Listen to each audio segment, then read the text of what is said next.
विचार और महत्वपूर्ण खोजों तथा समस्याओं के समाधान के क्षेत्र में महान निर्णय केवल एक व्यक्ति के लिए संभव है जो एकांत में काम करता है।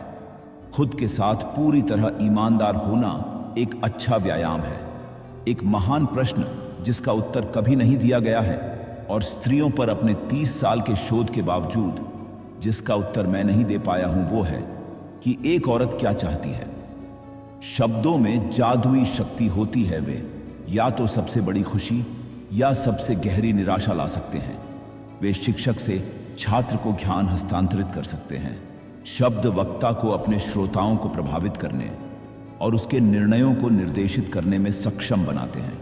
शब्द सबसे मजबूत भावनाओं को जगाने और सभी पुरुषों के कार्यों को प्रेरित करने में सक्षम है।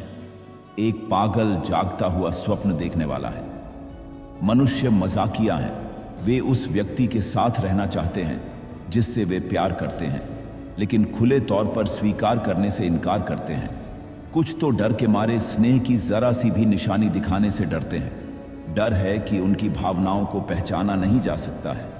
लेकिन इंसान के बारे में एक बात मुझे सबसे ज्यादा हैरान करती है, वह है अपने स्नेह की वस्तु से जुड़ने का उनका सचेत प्रयास, भले ही वह उन्हें धीरे धीरे भीतर ही क्यों न मार दे।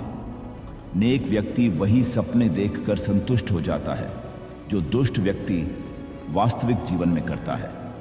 एक दिन पीछे मुड़कर देखें तो संघर्ष के वर्ष आपको सबसे सुंदर दिनों के रूप में प्रभावित करेंगे। कभी कभी सिगार बस एक सिगार होता है।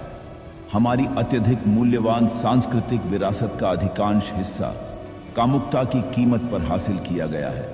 प्यार और कार्य हमारी मानवता की आधारशिला है। धर्म एक भ्रम है और इसकी ताकत इस तथ्य से मिलती है कि यह हमारी सहज इच्छाओं के साथ जुड़ जाता है।